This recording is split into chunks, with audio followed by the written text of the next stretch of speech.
गुरुर्ब्रह्मा गुरुर्विष्णु गुरुर्देव महेश्वर गुरुरेव परं ब्रह्म तस्मै श्री गुरवे नमः।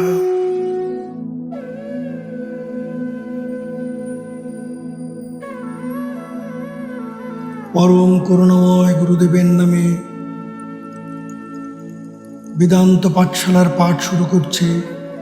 আজকে জ্ঞান সংকলনী তন্ত্র থেকে পাঠ করে শোনাচ্ছি। পর্ব অষ্টম। জয় গুরু। ইরা ভগবতী গঙ্গা, পিঙ্গলা যমুনা নদী, ইরা পিঙ্গলায়র মধ্যে সুষুম্না চ সরস্বতী, ত্রিবেণী সঙ্গম যত্র তীর্থরাজ সৌচ্যতে, তত্র স্নানং প্রকীর্বিত সর্বপাপৈ প্রমুচ্যতে। অনুবাদ: ইরা নারীকে গঙ্গা এবং পিঙ্গলা নারীকে যমুনা নদী কহে। ইরা ও পিঙ্গলা নারীদ্বয়ের মধ্যবর্তী সুষুম্না নারী সরস্বতী বর্তমান। এই তিনটি নারী যে স্থানে মিলিত হইয়াছে তাহাকে ত্রিবেণী সঙ্গম কহে। উহা তীর্থরাজ বা শ্রেষ্ঠ তীর্থ, তথায় স্নান করিতে সক্ষম হইলে সর্বপ্রকার পাপ হইতে মুক্তি লাভ করা যায়। ব্যাখ্যা: ঈশ্বরের শ্রেষ্ঠ জীবের মধ্যে মানুষ শ্রেষ্ঠ। অন্য মেরুদণ্ডী প্রাণীদিগের চৈতন্য বোধ নাই। তাদের দায়িত্ব প্রকৃতি নিজ হতে গ্রহণ করেছেন। অন্য প্রাণীদের জলে ফেলে দিলে সাঁতরে পার হয়ে আসতে পারে, এটা তাদের প্রকৃতিগত। কিন্তু মানুষ সাঁতার জানা না থাকলে ডুবে যাবে। আপনাকে সাঁতার শিখে তবে বেশি জলে নামতে হবে। এটাই পরমেশ্বরের বিধান। এই বিধানও আছে যে আপনাকে সাধন করে অন্তর্জগতে পৌঁছতে হবে। মানব দেহের পিঠে গুহ্যদ্বারের 4 আঙ্গুষ্ঠ ঊর্ধ্বে থেকে মাথার পশ্চাৎ ভাগ পর্যন্ত যে মেরুদণ্ড আছে তার মধ্যে ইরা এবং পিঙ্গলা নারী একে অপরকে বেষ্টন করে কুশাকৃতভাবে বর্তমান সুষুম্নার সরল রেখার মতো একেবারে মূল স্থান পর্যন্ত উঠে গেছে। মূলাধার মুখটি খোলা, কিন্তু মূলাধার মুখটি বন্ধ। ক্রিয়াযোগী ঠোকর ক্রিয়ার মাধ্যমে, যাকে সহস্রার ক্রিয়া বলে, মূলা বিন্দু থেকে ব্রহ্মনারীকে প্রবেশ করেন। মহাশক্তি কৃপা করে এই মুখটি খুলে না দিলে মহাশূন্যে অব্যক্ত অবস্থায় নির্বিকল্প সমাধি যোগে যা সম্ভব নয়। যোগী ওই পথ দিয়েই স্থূল দেহ ত্যাগ করেন, যাকে গীতায় ব্রহ্ম নির্বাণ মৃচ্ছতি বলা হয়েছে। মূলাধার গ্রন্থি বা রুদ্রগ্রন্থি ভেদ হলে পরিণামে ওই অবস্থা প্রাপ্ত হওয়া যায়। ক্রিয়ার এক বিশেষ অবস্থায় যে কূটস্থ জ্যোতি দেখা যায়, তার মধ্যে একটি চিদ অণু যোগী দেখেন। তার ভিতরে এক গুহা আছে। এই গুহার ভেতর দিয়ে গেলে এক মহাজ্যোতির আকাশে গিয়ে উপনীত হইতে হবে। দেখবেন আপনি বসে আছেন জ্যোতির্ময় চেহারা নিয়ে। আপনার দেহ থেকে অসংখ্য বস্তু ঠিকরে বেরোচ্ছে। এগুলি কি জানেন? আপনার সংস্কারগুলি। এরা আবার যখন আপনার কাছে আসার চেষ্টা করে, দেখা যায় আপনার ব্রহ্মতেজে ওরা ভস্মীভূত হচ্ছে, অর্থাৎ আপনার প্রারব্ধ বা সংস্কার ভস্মীভূত হয়ে গেল। জ্ঞানাগ্নিদগ্ধ কর্মণাং এই অবস্থা লাভ হলো। যোগী এই সব দেখেন, বোঝেন, উপলব্ধি করেন। সমস্ত সম্প্রদায়ের সাধকের এই মেরুদণ্ডকে সোজা আশ্রয় করেই সাধনা করতে হয়। আপনার দেহে যত নারী আছে তার মধ্যে 3টি প্রধান। 3টির মধ্যে একটি শ্রেষ্ঠতম। যেমন ইরা বাম নাসিকা থেকে শুরু, পিঙ্গলা ডান নাসিকা থেকে শুরু। ইরাকে চন্দ্র নারী বা গঙ্গাও বলা হয়। পিঙ্গলাকে সূর্য নারী বা যমুনা নারীও বলা হয়। ইরা ও পিঙ্গলার মধ্যে যে শ্রেষ্ঠতম নারী তাকে সরস্বতী বলা হয়ে থাকে। ইরা ও পিঙ্গলা ঘাড়ের কাছ থেকে উপরে মাথায় খোলটার মধ্যে প্রবেশ করে বেশ খানিকটা উপরে উঠে বেঁকে কপালে আজ্ঞা চক্রে এসে সুষুম্নার সাথে মিলিত হয়েছে। সেখান থেকে যথাক্রমে বাম ও দক্ষিণ নাসিকায় প্রবেশ করেছে। জয়গুরু। আজ্ঞাচক্রের মিলিত অবস্থাকে মুক্ত ত্রিবেণী এবং মূলাধারে 3 নারীর মিলিত অবস্থাকে যুক্ত ত্রিবেণী বলা হয়।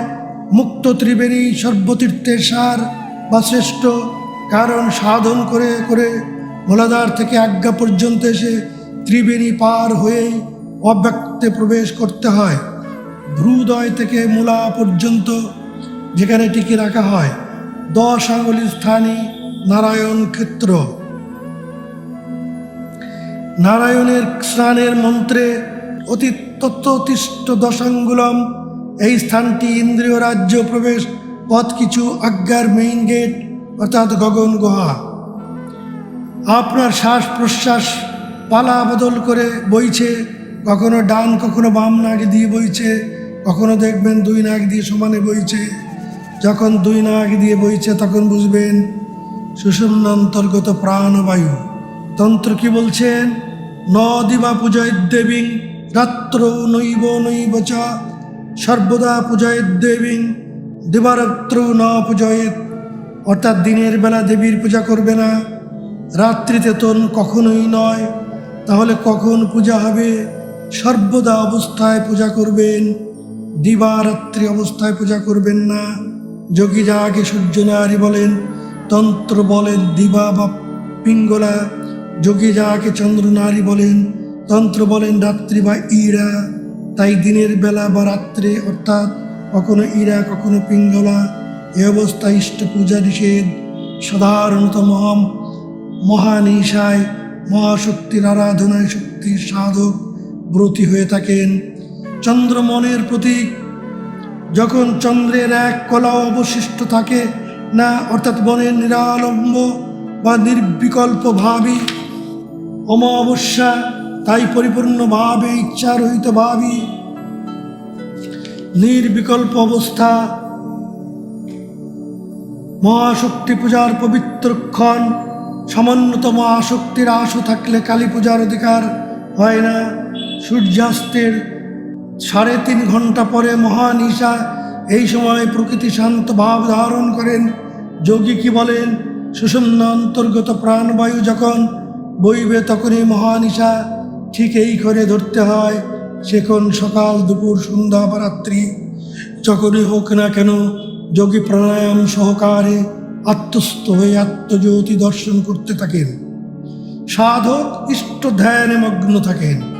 এই ক্ষণকে ধরে এক উচ্চারেণ মাত্রেণ তদ্ভাবে ভাবিতং হয়ে ইষ্টকে স্মরণ করে জপ করলেই 1 লক্ষ জপ সমাপ্ত হয়। যাই হোক, যার যা গুরু নির্দেশিত পথে সাধনা করাই শ্রেয়। মেরুদণ্ডের ভেতরে সুষুম্নার কথা আগে বলা হয়েছে। এর মধ্যে বজ্রা নামে একটি নারী স্বাধিষ্ঠান থেকে লিঙ্গমূল এবং চিত্রা নামে আর একটি নারী নাভিমু মণিপুর থেকে উঠে সহস্রার মিলেছে। বজ্রাস্থানে এলে যথার্থ বজ্রার মধ্যে প্রবেশ, মনকে প্রবেশ করালে মাঝে মাঝে বিদ্যুৎ ঝলকের মতো জ্যোতি এবং মেঘ ডাকার শব্দ শোনা যায়। চিত্রার মধ্যে মনকে প্রবেশ করালে বহু বিচিত্র রঙের জ্যোতি দেখা যায়। তন্ত্রেকে কালার মেডিটেশন বলেন। দীর্ঘ পুরস্চরণের সময়, বিশেষত অম্বুবাচী নবরাত্রি পুরস্চরণের সময় দেখা যায়। ক্রিয়াযোগের মধ্যে একাগ্রতা সহযোগে নাভিক ক্রিয়া গুরুগম্য করলেও এমন দেখা যায়। যোগী বলেন, চিত্রার মাঝে মৃণাল তন্তু অপেক্ষা বহুগুণ সূক্ষ্ম ব্রহ্মনারী আছে। আপনার মন কখনো ব্রহ্মনারীতে প্রবেশ করলে দেখবেন চিত জ্যোতিতে পূর্ণ এক আকাশ। যোগী চিদাকাশও বলে থাকেন, কেউ কেউ ব্রহ্মাকাশও বলেন। সুষুম্না অধমকে কুণ্ডলিনী মূলা থেকে শুরু হয়ে অধগতিতে মূলাধারে নেমেছেন, তাই ধারা গতি তাকে সাধন বলে। ঊর্ধ্বে তোলারই নাম রাধাগতি। চক্র বা পদ্মগুলি যোগী প্রত্যেকটি দেখতে পান। স্পট লাইটের মাধ্যমে কোনো দৃশ্য দেখার মতো জ্যোতির মধ্যে পদ্মগুলি দেখা যায়। একসাথে সবগুলি দেখা যায় না। যখন ব্রহ্মনারীতে প্রবেশ করবেন, তারা আপনার গগন গুহার দরজা খুলে দেবেন এবং আদ্যা প্রকৃতি এবং মূলা প্রকৃতি দশম দ্বার অর্থাৎ মূলা থেকে যে পথ ব্রহ্মরন্ধ্রের দিকে গিয়েছে, দেখতে সহস্রদল কমলের বোটার মতো, ওই পথ খুলে দেবেন। দেউস্থ পদ্মগুলি যখন মূলাধার মেরুদণ্ড প্রান্তে, স্বাধিষ্ঠান লিঙ্গমূলে, মণিপুরে, নাভিতে, অনাহত বুকে, বিশুদ্ধাক্ষ কণ্ঠে, আজ্ঞা দুই ভ্রুযুগলের মাঝে, সপ্তম পদ্মই সহস্রার, সপ্তপদ্মই সপ্ত ব্যাহৃতি যথা ভূ ভুবস্ব মহ জন তপ এবং সুত্তম। সাধন সহায়ে এক এক লোকে স্থিতি হয়।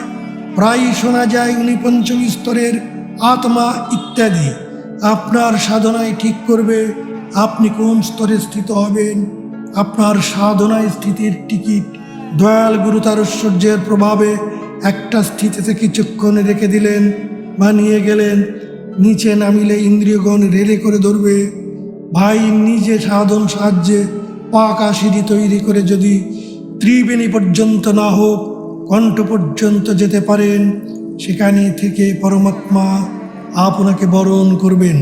যাই হোক, ক্রিয়াযোগের বিজ্ঞানসম্মত পথ সাধনা হয়তো কৃপা করে যোগীরা সর্বজনের জন্য সুলভ করেছেন, যার দ্বারা এই অতীন্দ্রিয় জগতে প্রবেশ এবং ব্রহ্মজ্ঞান লাভ হয়।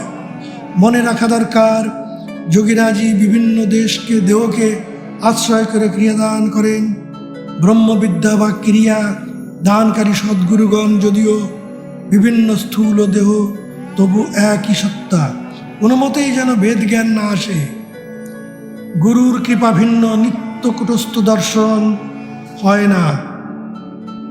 আপনি একটু লক্ষ্য করলেই 7 প্রকার মানুষ দেখতে পাবেন: ঠাকুর, দেবতা, বুজরুকি, আফেম ইত্যাদি। ডান হাতের তর্জনী নাক পর্যন্ত, হাতটাকে ঘুষি পাকিয়ে বুকের কাছে ধরে চোখ বন্ধ করে মুখে একটা শব্দ, ভক্তি সহকারে হাত জোর করে প্রণাম, নাম দীক্ষা গ্রহণ করে ভজন কীর্তন করেন, বৈদিক দীক্ষা গ্রহণ করে সাধন করেন। সিদ্ধিলাভের চিন্তা আসে না। কিছু ক্ষমতা বিভূতি পেলেই সুখী, কিছুই চাই না, তোমাতে মিলিত হতে চাই।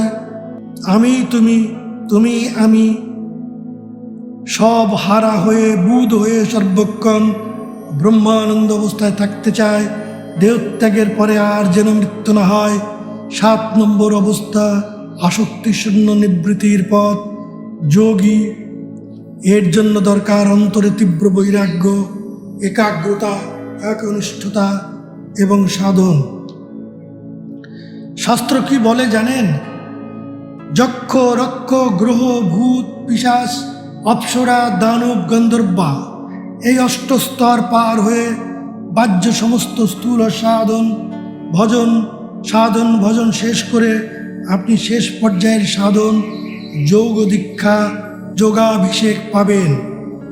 উটের নিচে বিভিন্ন স্তরে যে দেবতারা আছেন, তারাও এই ব্রহ্মবিদ্যা সাধনের জন্য আকাঙ্ক্ষা করেন এবং আপনার যোগাগ্নি দেহকে আশ্রয় করে ঊর্ধ্বগামী হতে পারেন, অথবা আবার নরদেহ ধারণ করে এই ব্রহ্মবিদ্যা সাধন করে পরামুক্তি বা পরিনির্বাণ বুদ্ধত্ব লাভ করতে পারেন। আপনার দেহকে আশ্রয় করে দেবতারা নিত্য কুটস্থ দর্শন করেন। কে জানে, আপনি হয়তো কোনো দেবতা বা দেবী নরদেহে ক্রিয়া করছেন।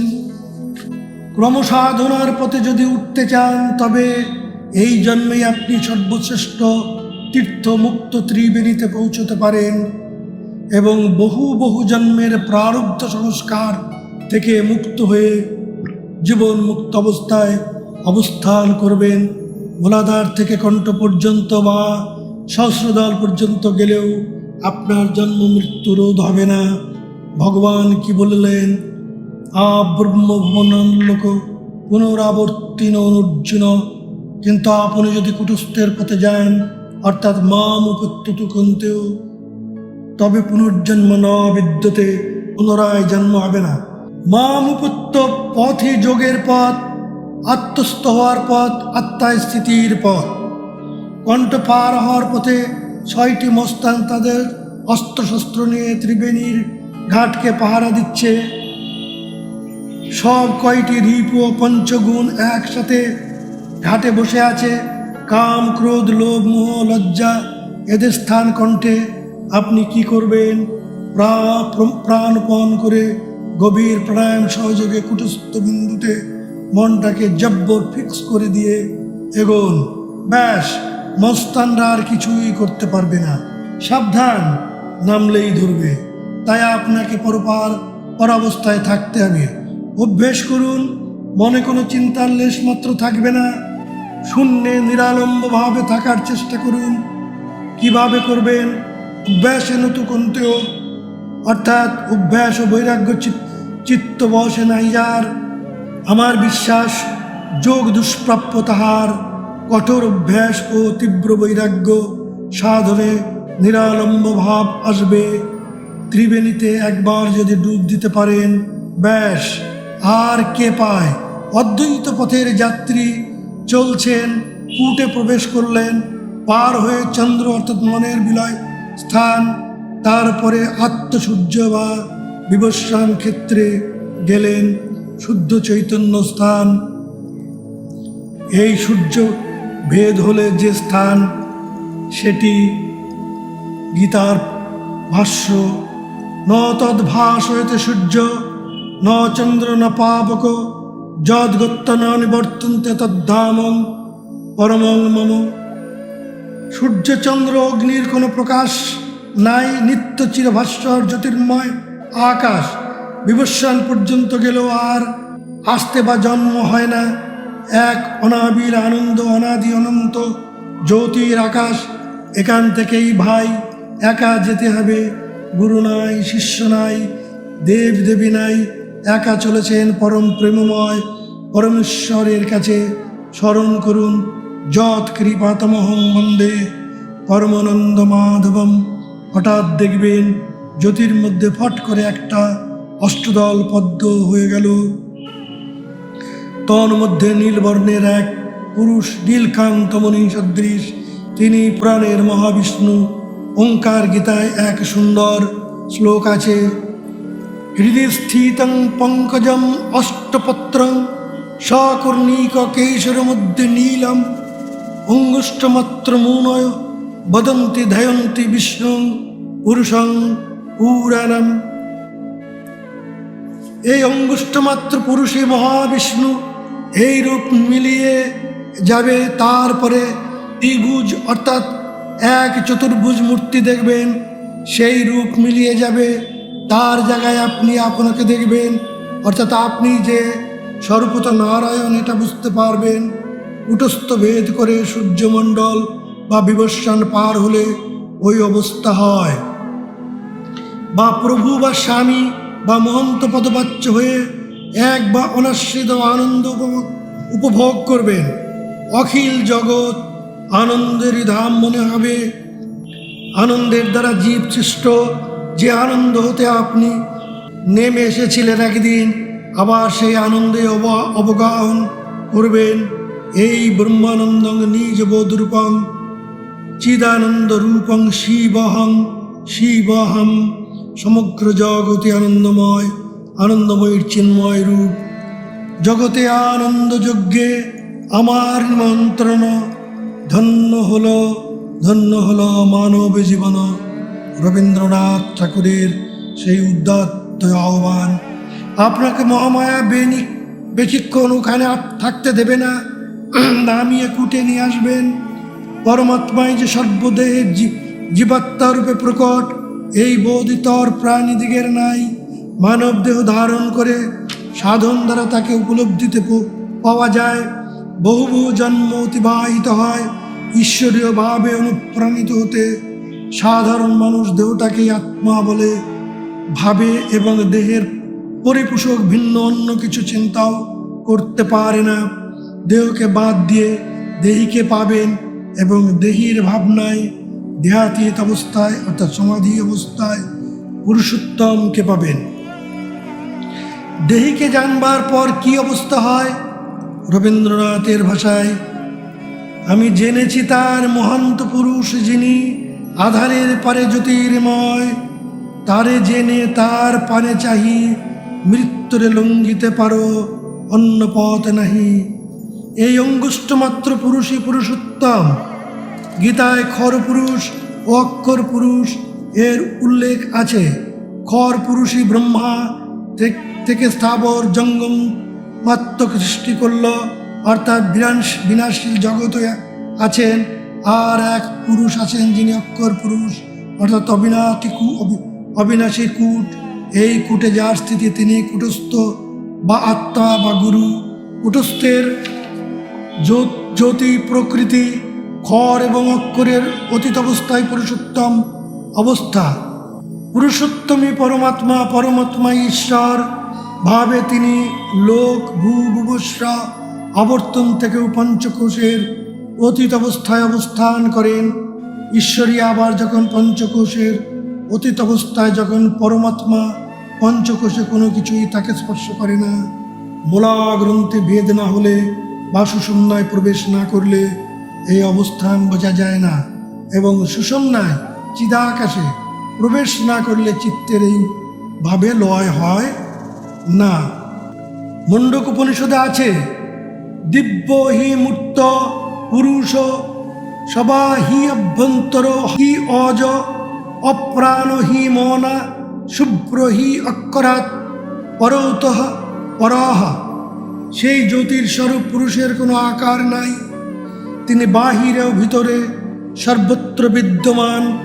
তিনি জন্মরহিত এবং প্রাণের ক্রিয়াবর্জিত, ইন্দ্রিয়ের প্রধান মনও তাহার নাই। তিনি শুদ্ধ এবং স্থূল প্রকৃতি হইতে শ্রেষ্ঠ। যে অব্যাকৃত প্রকৃতি অর্থাৎ অক্ষর, তাহা হইতেও শ্রেষ্ঠ। একই কথা গীতায় বলেছেন, যস্মাৎ খরম অতীতহম অক্ষরাদ অপি চ উত্তমম অতস্মি লোকে বেদে চ প্রতীত পুরুষোত্তমম। ৫ম অধ্যায় ৮ম শ্লোক গীতা। উপনিষদ ব্রহ্মের স্বরূপ সম্পর্কে বলেছেন, অব্যাকৃত প্রকৃতি, অক্ষর পুরুষ, ব্রহ্ম তাহা হইতেও শ্রেষ্ঠ। গীতা বলেছেন, অক্ষর পুরুষ থেকে যখন আমি অতীত অবস্থায়, তখন আমি উত্তম পুরুষ। বেদে আমাকেই পুরুষোত্তম বলেছেন। এই পুরুষোত্তম অবস্থা আপনার আর এক রূপ ক্রিয়া করে বুঝতে হয়। জয় গুরু, জয় গুরু, জয় যোগীরাজ, জয় যোগীরাজ।